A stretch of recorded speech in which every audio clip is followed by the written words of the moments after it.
Let's talk about your team, becoming the CEO of your studio. The first thing that we need to do is we need to define your values and your vision. Write this down. Values, vision. Okay, let's get started. So when we look at your values, the first thing we need to answer in 100 words is describe what your dance studio does. What does your dance studio do? And write whatever comes up for you. If it's dance classes, that's a good start.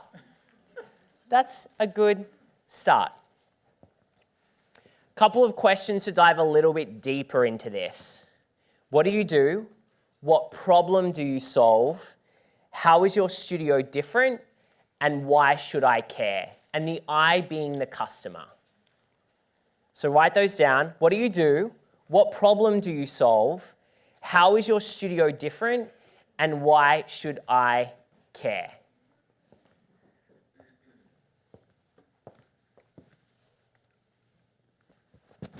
Look at this focus and silence. What do you do? What problem do you solve? How is your studio different? Why should I care? Who wants to share? And by the way, there are no wrong answers here. No wrong answers. This is a place for you to feel safe and for us to kind of brainstorm ideas. Who wants to share and get some feedback? Yes. Let's do it, Joy. All right. Stand up. She told you to stand up, you said no, but if I tell you, I know you will. All right, so Groove Kids, which is our business, we're a creative movement and gymnastics program for children 2 and up. We're a mobile studio, so we go into preschools once a week for 30 minutes. The problem that we solve, well, it's convenient for a lot of parents who are very busy. A lot of the children are there from 6 a.m. to 6 p.m., and they can't get their children to like a night class. Totally. That's a great problem to solve. Yeah, we definitely solve that problem. Our studio is different because, how is our studio different? Oh yeah, we come to them, right? I'm overthinking it. Because we come to them, yeah, so that's definitely Yeah, so convenience is really great. Super convenient. And you should definitely care because we're fun. And we help children build their motor skills, which is very important, balance, creativity, teamwork, things like that. So, yeah. That's a pretty good answer. Let's give Joy a round of applause. Bonnie, you want to go? Oh, yeah. Catch. I love this. That's mean, I'm sorry. Okay, so what we do is we build more confident and life-ready kids through dance. The problem we solve is parents who are really busy. And Oh, stop. Can we wait? Say the first one again. We build more confident and life-ready kids through dance. That's really, I love this. And I love that she said the benefit and the medium is through dance, right? She's not starting with, we do dance. She's starting with the benefit, the skill set, the qualities, the things that the child is going to get out of what she provides through the medium, which is dance. I love that. Sorry to interrupt. No, I love that. And the problem we solve is parents who are really busy, who do not have time to bring their kids to the dance studio, yet they want their kids to have a safe, nurturing environment. Our studio is different because we offer an after-school program where we pick kids up at their schools and bring them into the dance studio. And, How do you do that? We have a van, we have another teacher with a van, and we have a hire service. Love it. And why the parents should care is because we are stepping in for you when you're not able to be there with your child. We're giving them activities, friends, opportunity to do their homework, people who care about them, snacks.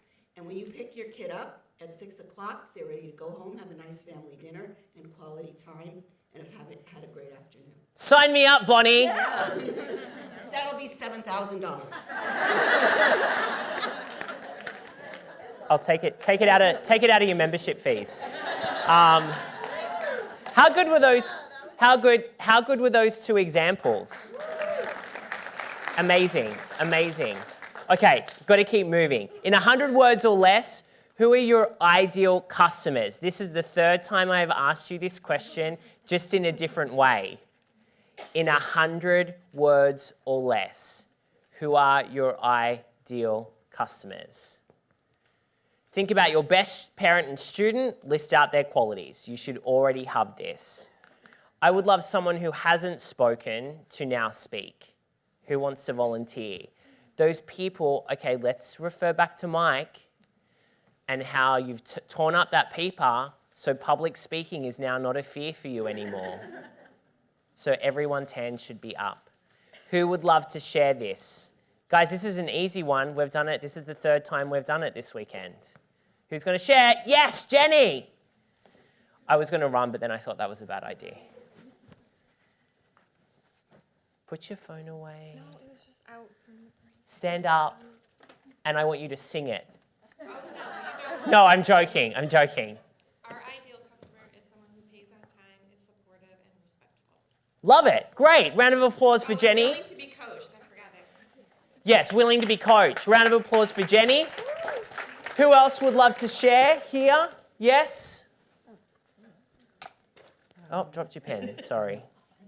It's mothers at home and working mothers that their children's activity involvement is a priority and have the support of their family. Love it. This is great. So guys, again, I'm talking into the catch box. So you understand that this question is an important one. I've put it in 3 times in 3 different ways now. I'm hoping you're understanding that identifying your ideal customer is crucial. Let's keep moving on. Why do your customers join your studio and stay at your studio? One of my absolute favorite questions. Why do they join? How do you find out that information? Yeah, when they join, say, great, why did you join? And they'll say, oh, because we really love that teacher. Oh, because the time was really convenient. Oh, because I can leave my kid here for 4 hours and I can go and get my hair done. Whatever they say to you, write it down. You should be asking this question when someone enrolls. Why did you join? What do you use? How do you use that information? What can you do with it then? Yes, Heather, you can use it in your marketing. Testimonials. Sorry? Read it on bad days when you're like in bed and you're like, I hate my job. Oh, I love these children. Totally. That's a good one. Read it on bad days. Mariana. To keep giving them that. Exactly. Keep doing it. And double down. Be better. Less, but better. Why they might join. Easy to find. You answered the phone. Warm welcome. You're very organized. Basic stuff is really important. You got enough parking. You didn't have to park 5 miles away. I know parking is an issue for a lot of people. I'm glad like Uber and Lyft are taking off. Say, hey, not a problem. Here's an Uber credit when you join. The first Uber's on us. That's a good idea, actually, isn't it? Just randomly came out of my head. Never said that. Exclusive information for Dance Studio Domination attendees. Why? Oh, too late, Anita. Next one. Why do they stay? Why do they stay? This is, I believe, more important. Why do they stay? Every single year when you're doing surveys, when you see a parent that's been with you for X amount of years, oh, why do you stay with us? Yeah? You know, I don't know what the answer might be. What do you think the answer might be? Why do you think your parents and customers stay with you? Why do you think? Let's just yell some out. Culture, Lauren. Community and good training. Yeah, community and good training, yes. They trust us. They trust us, yes. Personal attention, family environment. Sarah? They see the growth in the child. See the growth in the child. Love their children as they do. Love their children as they do. Sometimes maybe even more. Yes? They feel welcomed, accepted, and a part of the dance family. Totally. One last one. Their friends are there. Their friends are there. Yeah? Guys, we don't have to get into the life-changing, transforming.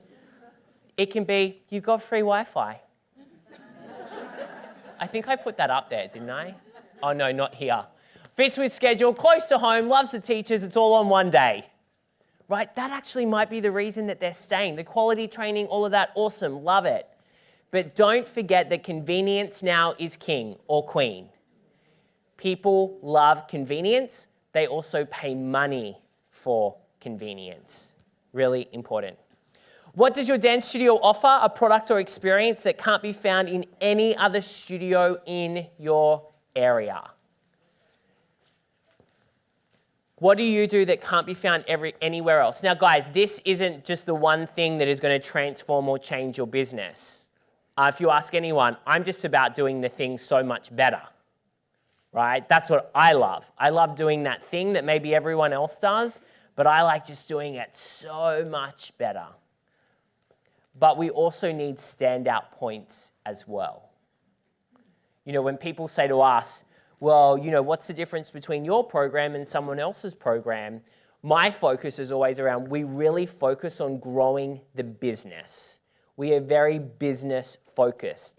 If you're looking for a group that is all just about mindset and personal growth, we are not the best fit for you. Yes, we do that work, but I'm going to work with you on growing your business. We are very focused on that piece, right? So what is your piece? Who's got something that they can share with us? Someone I haven't heard from, I'd love to hear. Yes, up the back, waving, excited.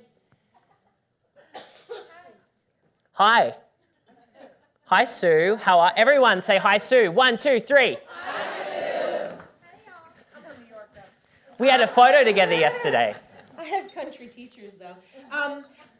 One thing that came right to my mind, and my partner here, Jamie, is that no one else does this, but everyone has copied me since we started it 5 years ago, is we do an all-inclusive tuition. But what we do is I take you from the start of the year all the way through recital. So everything that's included for us includes making it a real family-friendly recital. You get the recital t-shirt. You get the recital DVD. You get the recital yearbook. Every child has their picture taken. It's in the yearbook. Every single child from the comp team down to my 2-year-olds is recognized, and no one does it. And so my price is also easily distributed between payment plans. So no one feels that they have to pay all at once, but they were always hit up at all those different times in the year. So they love it, and also it includes the costumes and a brand new pair of tights. So everyone just loves it, and it's different. Everyone's copied us, so we're happy about it. That's fine. Yeah, you were first, and now you've got 300 out of the people that are going to do it. That's great. We love all-inclusive pricing. Makes it easy. Guys, our job is what is going to make life easy for our customers. What did I say? Convenience is king. We pay money for it, right? Think about 10 years ago. Was anyone getting in a car with a stranger? No, I get in cars with strangers a couple of times a day now because it's convenient, right? Convenience is really important. If you are making things hard for your parents, like payments, oh, we only take check. Oh, can you fax that through to us? No. Get it online, pay for it online, make it easy. I talked about SoulCycle and the $100 it costs to take a ride there earlier in our programming, and my card is on file. So all I do is I walk in, they're like, hey, Clint, how are you? Size 10 shoes? Yep. Oh, do you want a bottle of water today? Yeah, sure. Great. Enjoy class. I haven't taken out my card. I've just said to them, take all my money. And magically, they take all my money. I don't have to once give them money or hand over my card. Don't we love that and hate it at the same time? Even Amazon, I've got to click a button to buy something? Like, I am impatient. Can't I just say, hey, Siri, buy me that thing that I bought last week on Tuesday at 10 p.m. Great, thanks. We're going to get there, though. That's the scary but amazing thing. Okay, cool. Let's keep moving. Okay, I've gone a different route. Wi-Fi, I mentioned before. You have tea and coffee. Consistent teachers. That's a big one. Consistent teachers. Easy to park. I can manage my accounts online. All of these things are based around convenience. Unfortunately, it doesn't say anywhere there an amazing teacher from out of town that you bring in once a month. Because that's good. I want you to have the most amazing product, but make sure you are asking these questions to your parents so that you actually know why are they staying with you. Okay, core values. Oh, that's from our Vegas retreat in January. That was a lot of fun. Let's talk about core values. Yahoo, do we know Yahoo? Yeah, this is an easy one. They're kind of gone down the drain a little bit, but their core values are pretty good. So let's have a look. Excellence, innovation, customer what's that word? Fixation, thank you. Teamwork, community, fun. Are these words groundbreaking? No. Have we all heard of these words before? Well, I haven't heard of one of them, but have we all heard from the rest of them? Fixation. I don't know, the A really stumps me. These words are nothing new. The power is around the description that you seek. Excellence. We are committed to winning with integrity. We know leadership is hard won and should never be taken for granted. We aspire to flawless execution and don't take shortcuts on quality.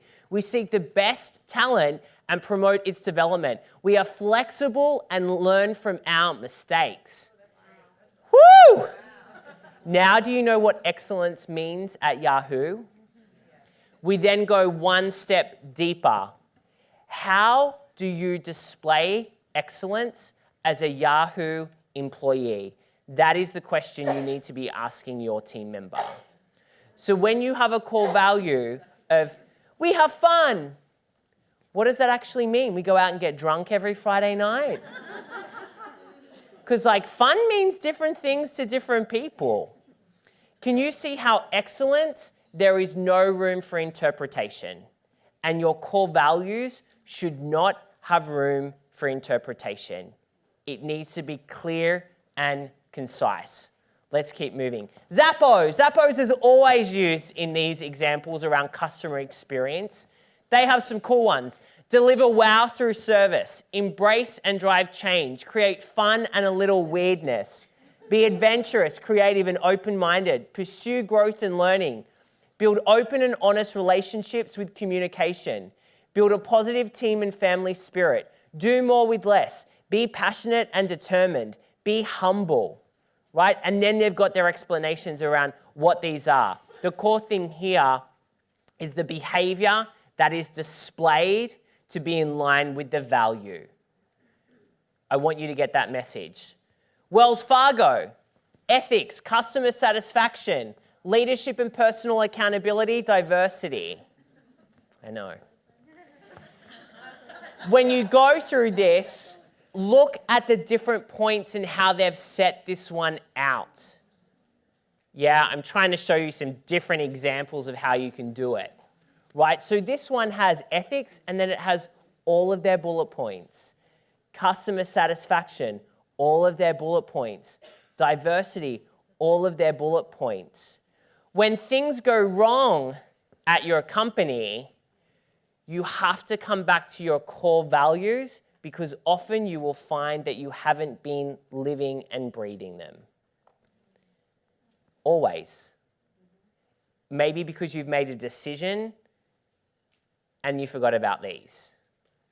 It happens unless they're present, unless we're questioning our team around how is that behavior in line with our core values. An idea that you can do is every month you have a core value that you focus on. And then during that month, when you're having meetings with your team members, ask them and get them to pick each other up on when they've displayed that core value. They can submit a form that, oh, you know what, I saw Miss Jenny do this yesterday. I think that's totally in line with the core value we're talking about this month. Right, so bring these exercises in so during the month they can learn the core values. So our core values, that's just some of our team. Some who are here, some who are not. Collaboration, leverage collective genius. Here's the thing. I talked about this yesterday. There are a lot of smart people within your organization. Get your teachers involved in your marketing, right? Get your office people involved in maybe your costuming or class planning. Like, use the collective genius within your organization to keep moving forward. Authenticity, be real, be you. Pretty self-explanatory. Freedom within a framework. Systems and processes are important, but you also need to employ people with brains. This is important because there are processes that are repeated every single day, and you don't need like too many brains for those jobs, but critical thinking is so important. So yes, a framework and a system is good. It's great to have those. We talk about them. But you want to make sure that the person executing on them isn't just like doing it, that they're bringing new ideas to it, that they're looking at ways for it to be more efficient and more effective. That's where the freedom piece comes in. So you have the framework, but your team are also empowered to have the freedom to make things more efficient, effective, and productive. Create things people love. So many of you say, guys, you have so many ideas. I'm like, really, none of them are ours. They're all yours. Every single time we have created an innovation or something new, for instance, let's say our Inner Circle program, and we now have squads, groups of 8 that meet once a month. I didn't come up with that idea. At a retreat, I was sitting around a table. I think it was Tanya, a couple of others, and we were kind of having this conversation around, the group has grown. We want to introduce some intimacy back into the program. And so a lot of people were like, yeah, I'd love to like hang out more with studio owners in like these smaller groups. So we created squads. Yeah, the retreat format that we use has changed dramatically because we send an evaluation the day after a retreat. By the way, you'll be getting your evaluations for this tonight at 7 o'clock because we want the feedback to make the next one better. So be asking your customers, guys, you don't have to come up with all the new ideas. And generally, it's better if you don't, because you probably come up with some ideas that nobody wants. Why don't you just give the customers what they want by delivering them their ideas? That makes everyone really happy. Our customers are our heartbeat. If you don't know by now, we are obsessed with the customer experience. And that's just who we are. It's my background. I've always been obsessed by it. And that is the real driver of our business. I think a huge amount of our growth has come just from my obsession and our team's obsession on the customer journey piece. We are not close followers, we are innovators. This is really important for me. I am driven to be better and better, as I'm sure all of you are, and innovation is huge for us. In terms of the online trainings that we kind of pioneered in the space, to our retreat formats that no one else is doing. These are really important things that we keep innovating on when we're growing our company and delivering to our customers. Who feels like this is an important one for them? Innovation is important. Do you want to be a follower, guys? No. Well, put your hand up. That's better. You don't want to be a follower, you want to innovate. And this is why studios plateau. And they're like, Clint, this new person came in, and I was like, they're younger, so they understand technology. They think like that's why they have 500 students. No, they're probably really innovative. They probably are understanding technology, but they're doing something else right. Right, so think about that. Everything is figure-outable. Marie Forleo says that. Be respectful. You can figure anything out, right? People think that the things are problems. They're not problems, they're just inconveniences. The venue calling us a week before our event saying you can't use the venue, that was an inconvenience. It wasn't a real problem. We could fix that. Most things are inconveniences. They're not problems. So that reframe is really, really powerful. Demand excellence, achieve results. This is for us and also with our members. Have fun, dream big. Right? So have a think. What are your core values? What are your core values inside of your studio? We have 10. The max is 10. Ideally, you've got about 5 or 6. Who knows their core values? Great. Stacey, can you tell us? Without your phone. No, I'm joking. But can we Matt, can you catch the box? I can try. Oh, sorry, that was a little.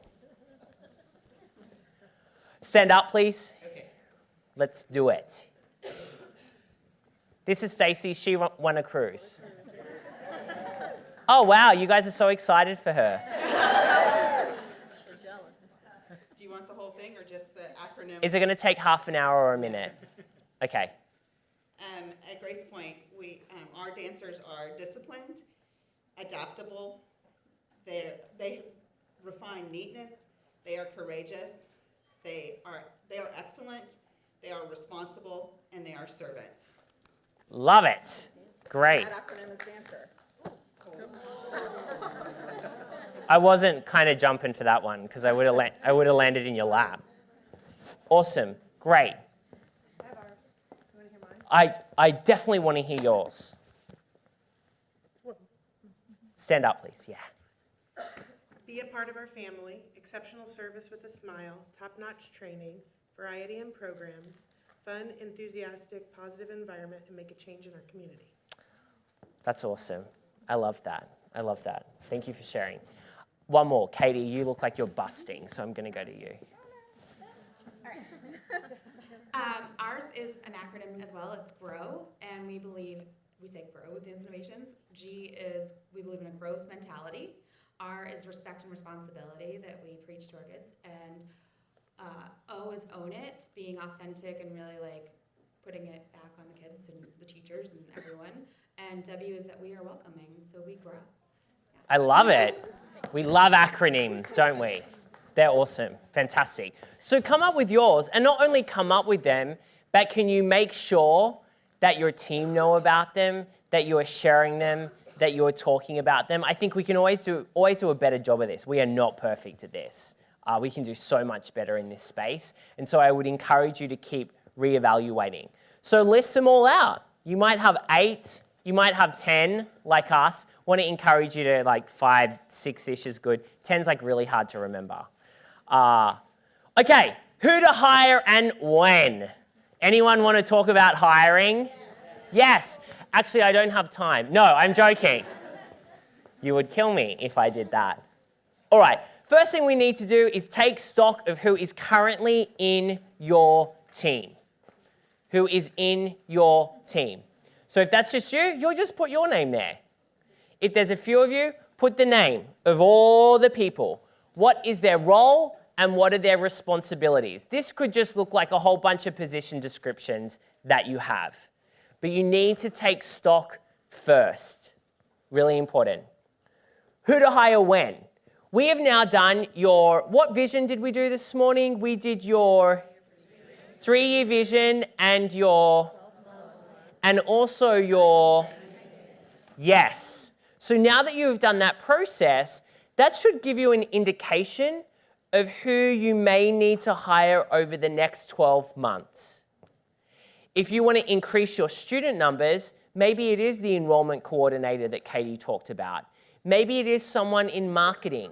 And guys, when I'm talking about team members, I'm talking about different people. I'm talking about contractors that might be on a monthly retainer, contractors that are on an ad hoc basis.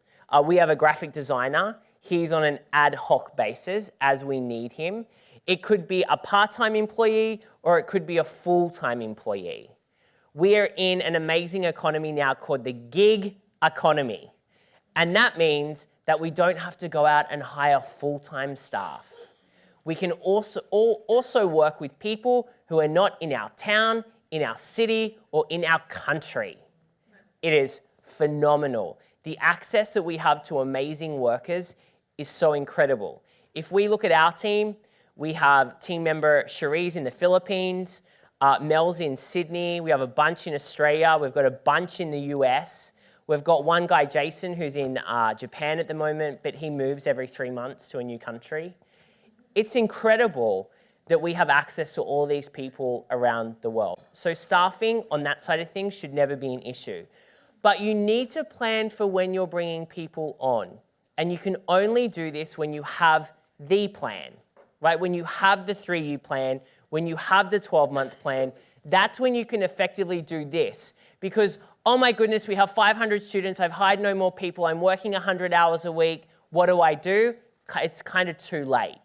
You quickly grab someone off the street that's breathing and has hands and can type, you put them in the role and they fail and they're a disaster and you're disappointed.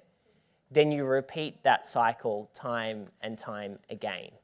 And we don't want that. So having a forecast, we forecast our money with budgets and projections. We need to forecast our team growth plan as well. Let's have a look at a recruitment blueprint. Who's got a role that they're hiring for at the moment?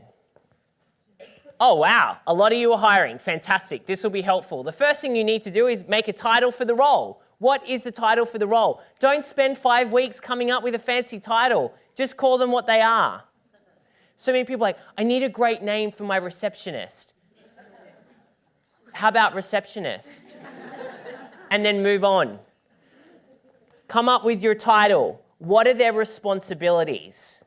I am really bad at this piece because when someone starts, I want them to do all of the job in the first 24 hours. Be amazing. I've hired you, I'm paying you, do the job right now. All of it. And then they're like, but Clint, I'm a human being. I'm like, I know, but do the job right now. This is a really bad way to onboard somebody. What you should do is look at their job description and you should divide it up into 30 days. The first 30 days, the next 30 days, then the next 30 days. So within a 3-month period, depending on the role, they should be able to do the duties that you've assigned to them in their job. Do not expect someone to come in and be able to do everything in the first week or the first 30 days. You know how I've given you 3 things to do in a 90-day plan? You also want to make sure that you're giving them 3 things to master every 30 days, and that is their focus. Don't bring your office manager in and say, right, you're doing accounts, scheduling, costumes, recital management. They'll get overwhelmed and they'll leave and you'll think it's them, but it's really you. Because when people say to me, Clint, I keep getting office managers, I've had 5 in the last 2 years, I'm like, there's a pattern here, there's a common denominator, and it's you. You're the problem, not the 5 people that have left. It's like when I'm having one of those days and my team are here, but I can say this, and they're all annoying me. That's me, that's not them. If it's just one of them, it's them. But if it's all 5 of them, it's me. So always reflect it back to yourself. It's really important. How many hours are they going to work for you? Is important. How much are you going to pay them?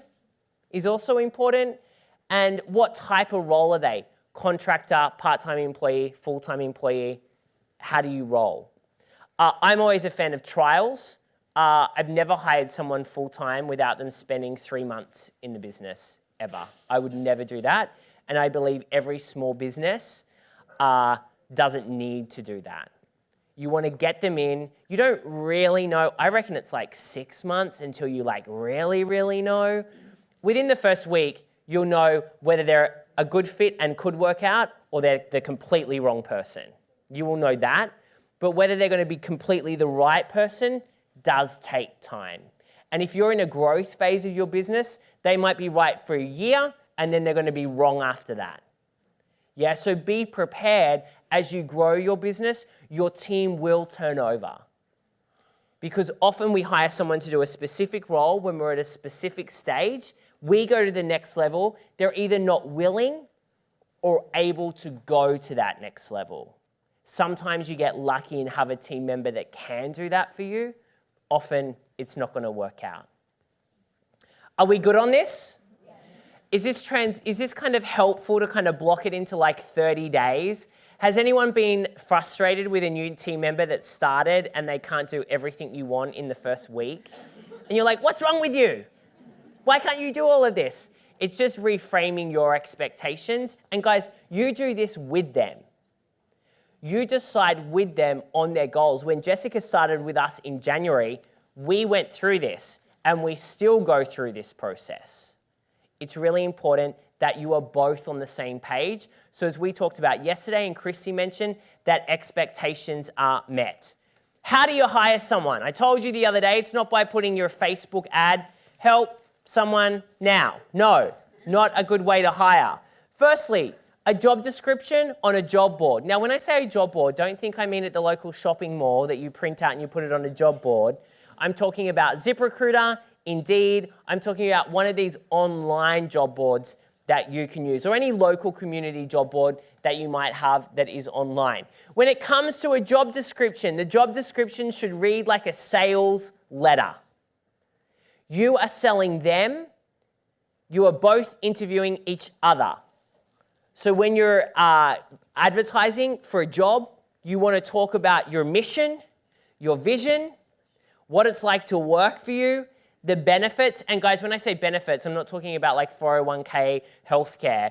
I'm talking about the benefits. You'll work with an amazing group of people. You'll be changing the lives of 100 children in our local area. They're the benefits that you want to be talking about in the job description. You want to talk about their position description. You want to be very clear who the role is not for. In one of our job descriptions, I have, if you are easily offended, this job is not for you. Because you'd last probably about an hour. But be honest, I don't want people that are like little violet petals, coming to work for us. And so get honest, because then you're only going to get applicants who have read through that and gone and spent the time reading through it to go, wow, this place sounds like on it. I want to be a part of this. So your job description that you put on a job board needs to sell. It needs to sell them on why you. Because there's a whole bunch of other stuff out there and people are like, Clint, there's no good people. There's no good people that I can find in my area. And then I look at their job description, I'm like, that is boring. I wouldn't want to work for you either. Sounds boring. Get me excited because your job, your position description needs to stand out from all the others. Okay, once you've got your submissions in, you're then going to send them an email to get a video of them. You're going to do a video explaining the role. So a video of you saying, hey, thanks so much for applying. I want to tell you a little bit about our company and about this role. The reason this is important is because you will weed out those people that are like, this person seems crazy, I hate their accent, I don't want to work for them. And you don't want them to go to the next stage because you don't want to have to go through 500 applications, right? By the way, you can automate this process so you don't see them until the end of the process. Then for the people that go through the video, they can apply and fill out an application. Right? And so this application is where you're going to get all the details that you need about the specific job. So if it's a job for an admin person, you want to know how fast they type. That's actually really important, how fast someone types. You want to find out why they're great for the role. Why did they apply for the role? You want to know their past experiences, why they left their last job. I mean, they'll lie in all of this, right? But we want to make them go through the process of filling out quite a lengthy application.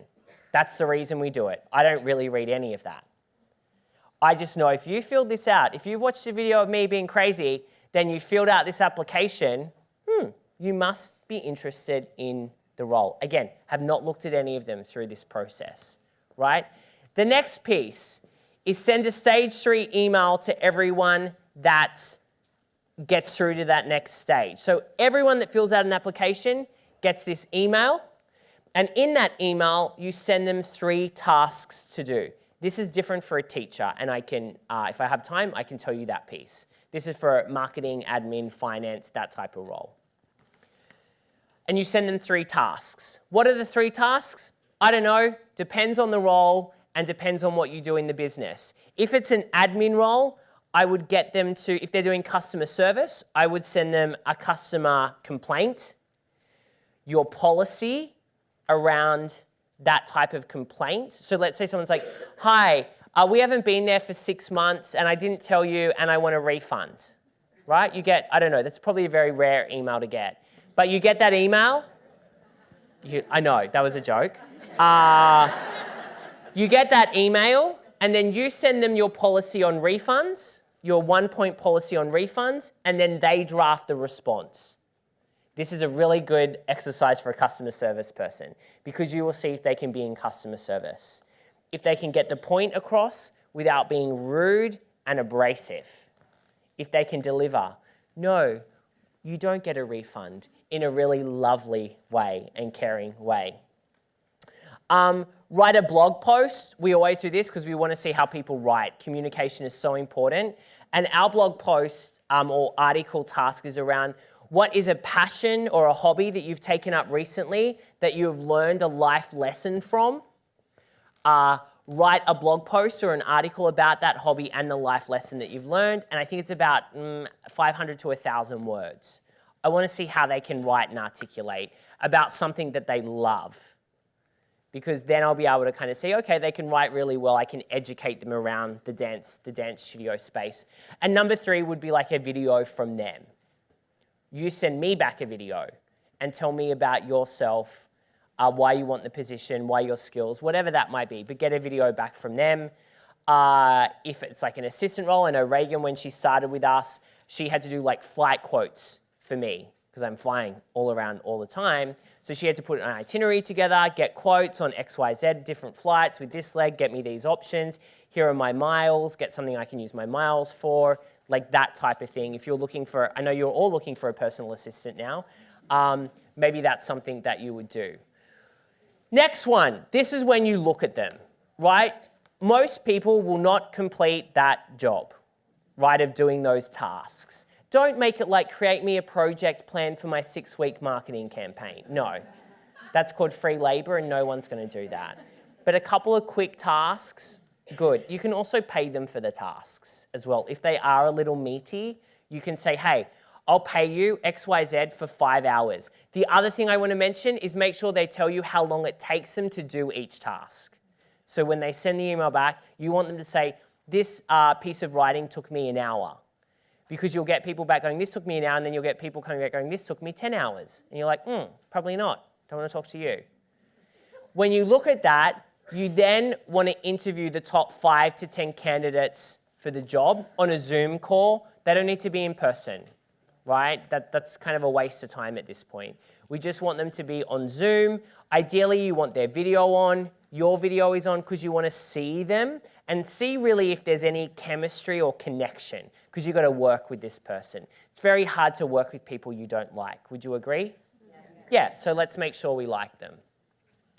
Then you want to send tests to your finalists, right? So once you've done the phone interviews, the Zoom interviews, you then want to send tests to them. Colby, Strength Finder, Enneagram, some of you might use DISC. These are profiling exercises to see if they have a good makeup for the specific role. I never hire on these alone, but these are kind of good to see if they fill the gaps in your team. You should always, Colby is my favorite, you should always do Colby with your team and then see where the gaps are filled. Meet in person and interview them for a lunch or a dinner, if this is possible. If it's a virtual role, don't get on Zoom and like eat in front of each other. Just do another interview with them on Zoom. Just do another interview. But what you want to make sure that if they are available, that you do, and you're in the same city or you're close by, do a lunch. Jessica and I did like a 90 or 2-hour lunch together at a steakhouse. And that's really important. And what you are looking for in that environment is how are they treating the waiter? How are they interacting in the environment that's around them, right? You want to make sure, because they can put on the best show for you in the interview and what they've written, but if they get there and they're like, water to the waiter, water to the waiter, if they say that to the waiter, they're probably really rude and horrible. And you don't want to work with them. And so you will learn a lot about someone going to eat out with somebody. So that's why I do this. This is so insightful and very fun because you get to eat. And it's tax deductible. So that's really fun. Reference check, always, and security checks. You always want to do those. When it comes to reference checks, you want to really make sure that you're getting people that are honest. You kind of want to push, ask for 3, and then say, if those 3 aren't available, who would be the next 3 that I would talk to? And would there be another 3 after that that I could talk to? And on those reference checks, get into the detail. And if they say, oh, you know what, their weakness was like, they just was like just too committed to the job. Lies. That's probably their friend, right? You want to make sure that you are digging in. And I would say like, there must be something. There must be something that they could improve on. And you just keep changing the question. Okay, there's not a weakness, but what could they improve on? Is there something they could improve on? What would be the number? And then if you're like still struggling, say, so what's something that isn't like one of their strengths that they do really well, right? Because then you're like kind of like getting to that, okay, and why could they grow? Why could that become more of a strength? Then you might get the weakness, right? So it's just about rephrasing things so you can get out of the person really kind of what's going on. Because I want to hear the weaknesses, because then you can work on those things. If they're a deal breaker, you obviously don't hire them. If it's an office manager you're hiring for, and they're like, you know, one of their weaknesses is, I just don't think they like people. Well, I probably wouldn't hire that person for an office manager. Okay, security checks, reference checks. Lastly, send them an offer, and then they start. That is your process for hiring. Is this helpful? Yes. Awesome. No questions yet. I am running out of time. Creating loyal and lifetime team members. Let's go through this. PTMW.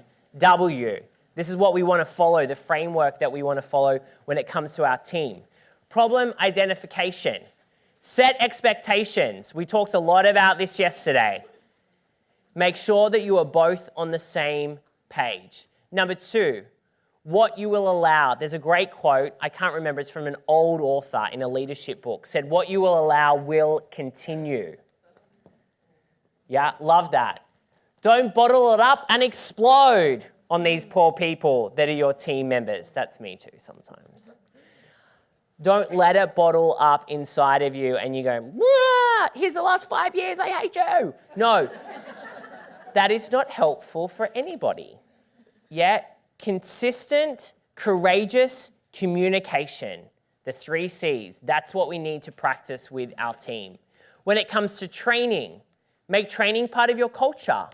Send them to events. Some of you have brought your team members here with you. I commend you.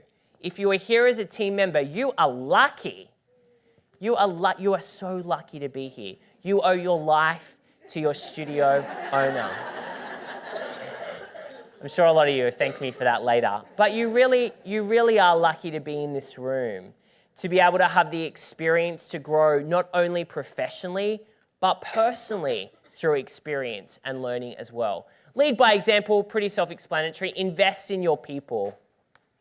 And invest doesn't just mean money.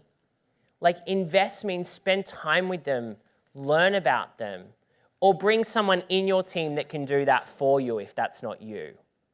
Right? Because like naturally, really honestly, like that's not me. I'm a massive introvert. I love sitting, doing my work, and not talking to anyone for a day.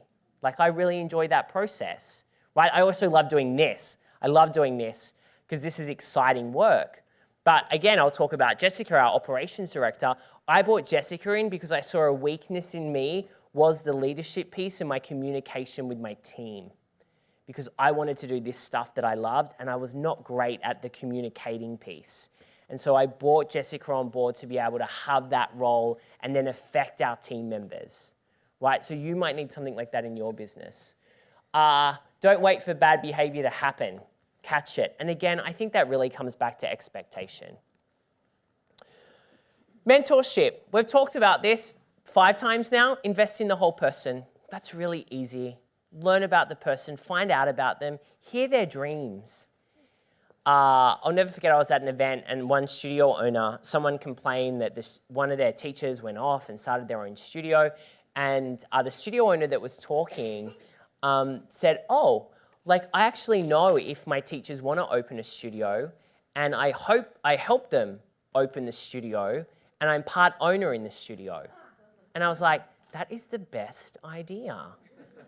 They're like, because I tell them how hard it is running a dance studio. I show them, oh, you don't have the systems and processes? Oh, you're not going to make money for 10 years. You know, so she goes in partnership with them and implements her systems and processes similar to what you would do in a franchise, but it's not a franchise, and helps them to live out their dreams still under her guidance, and she takes 50% of the business. I was like, yeah, let's do that. That's a great idea. Wow factor. Surprise and delight your team.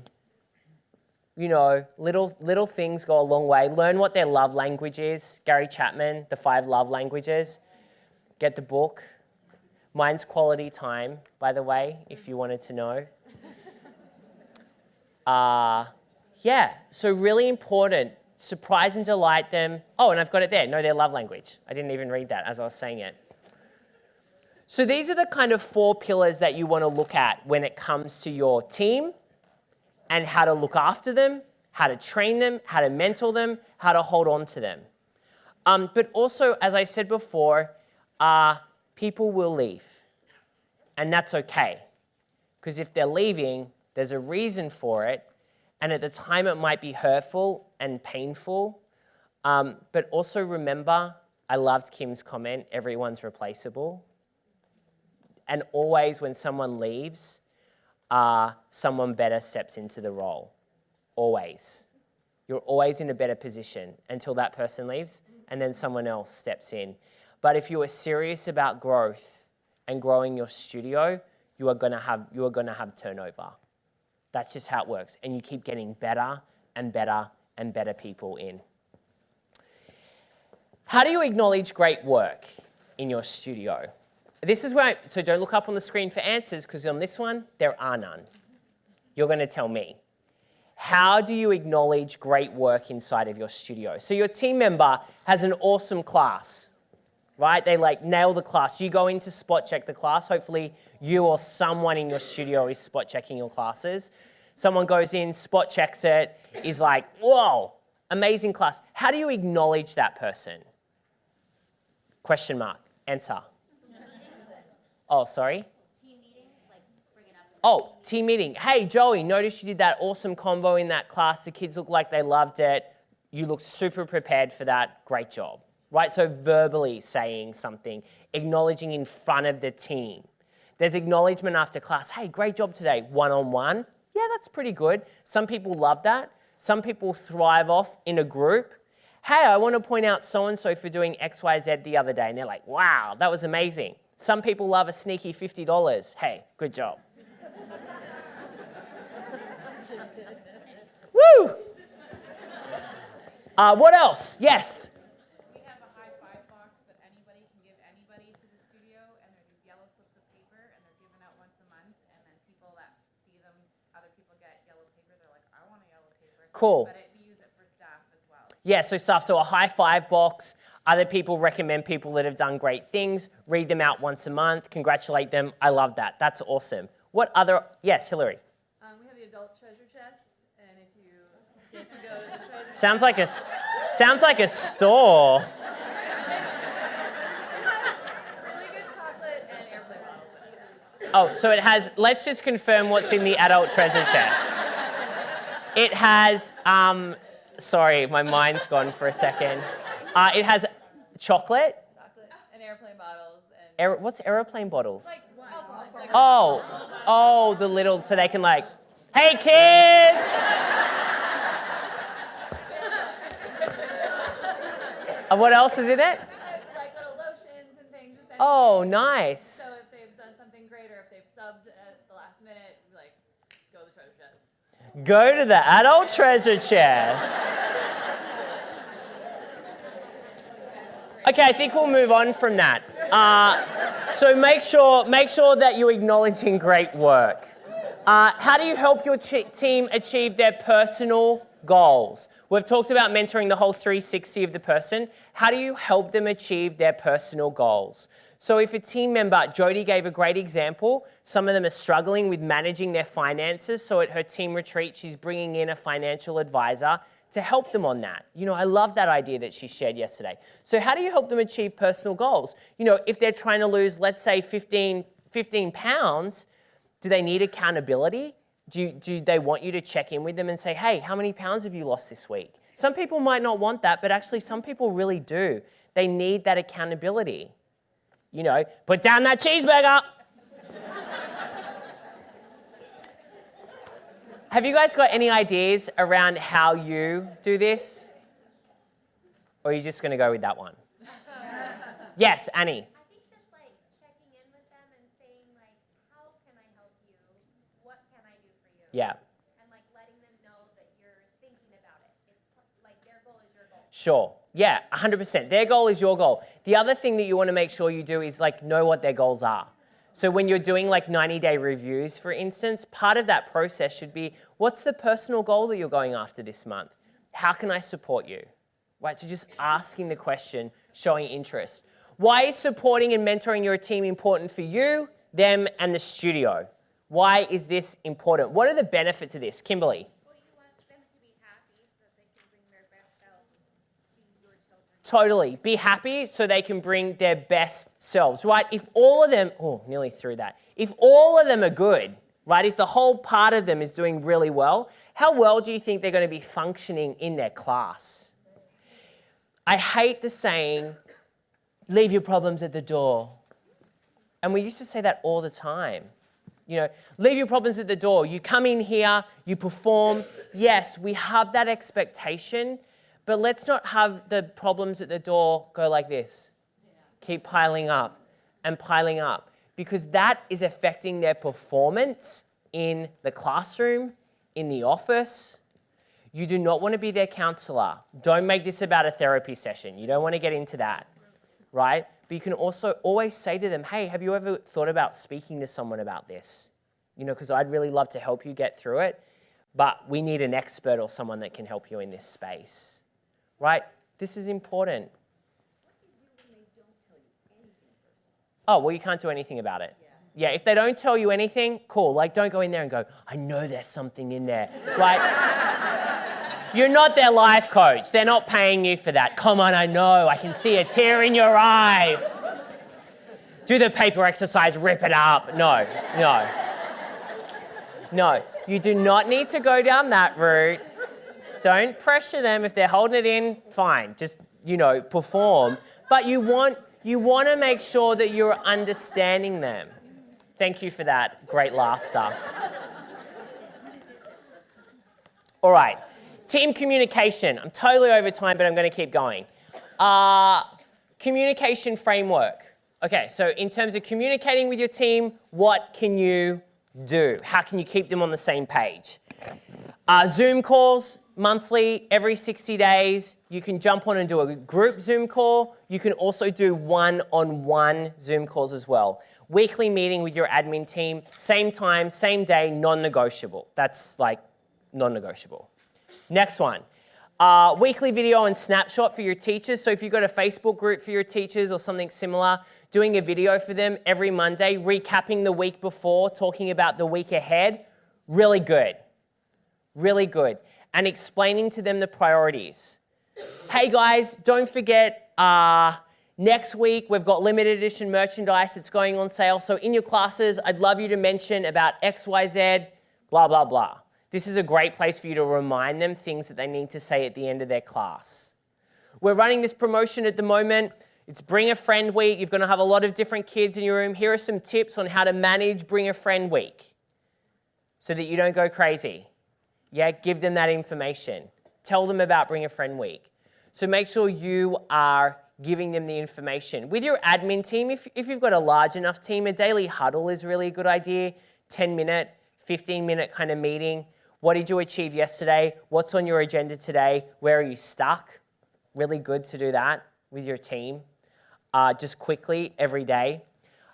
Team retreats and trainings. Jody talked about it. A couple of other members. Hillary talked about it. Having a team retreat with your team members in real life, bringing in speakers, maybe doing workshop exercises with them, getting clear on the vision, whole bunch of stuff that we've done the last 3 days you can do with them in these team retreats. Open door policy. Open door policy does not mean disturb me whenever you want. People say, I see this a lot in corporate, they're like, we're open door policy, and the door is always closed. right? Because you actually need to do work. So open door policy can mean you can book a time with me to talk anytime you want, right? I am here for you, but I'm not here for you every second of the day when I'm actually trying to do my work. You can't just come in and interrupt me. Because if your work, some of you I know moved out of your offices and like have rented a co-working space or something just so you can get work done, and I think that's a fantastic idea. You like that, Bonnie? I do. I'm glad. Oh, let me just go back quickly to this last thing. Job descriptions, team retreats, contracts, KPIs, values and vision, momentum. So you just want to make sure that you're ticking these things, KPIs, key performance indicators. Every role should have clear goals. Values and vision, we talked about. Momentum, we just want to keep moving forward. Oh, I have to go through this again. Nope. Your biggest areas for improvement. We just covered a lot of stuff, right? Was that mind-blowing? I'm glad. So, where are your biggest areas for improvement? We just went through that whole session. Let's have a look at what we went through. Defining your values and vision. Work out exactly who you need to hire, take your studio to the next level. Develop a recruitment process that works time and time again. Loyalty and lifetime team members. Plan and communicate. Have a good strategy. Quick, take the photo, take the photo. Ha-ha. Ha-ha. No, I'll go back. I'll go back. It's an extra fee if I go back. No, I'm joking. Revenue streams. If you want that extra slide. Okay, so where are your biggest areas for improvement? Because guys, you can't do all of that in the next month. Really, not even in the next 6 months, 3 months, 6 months, 12 months, maybe. So where are a couple of areas that you need to improve? I want to hear from you quickly. You know, we might as well go to 12 o'clock tonight. So let's hear from a couple of people. Where do you need to improve? Just give me one area you need to improve. All of them. No. I do need to improve more on communication because I get in such a hurry and I'm like, oh, I'll do it later, and then it never gets done. So. Yeah, I love that. Who else has got a share for us? Ready? 1, 2, 3. What I allow will continue. What you allow will continue. Yeah, that's a good one for you. I'm glad. Oh, it's okay. We know each other really well. Oh my goodness. I'm ready.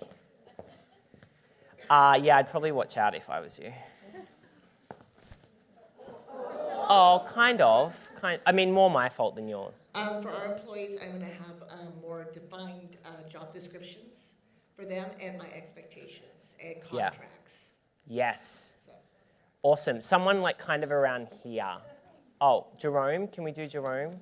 Okay, ready? You can catch. I've seen you move. You can catch this. Thank you. Great toss. Planning, accountability, consistency, and sharing our vision with our team. That will make the biggest difference. That's great. Okay, was that a good session? Yeah. There's a slide. Oh, it's gone. Okay, I'm feeling so bad. I'm going to go back. Oh, it's empty. That would have been so funny. Okay, take a photo. 5, 4, 3, 2. I mean, it doesn't really tell you anything. 1. Where do we want to go, people? What do we want? Wait. What do we want to become the go-to?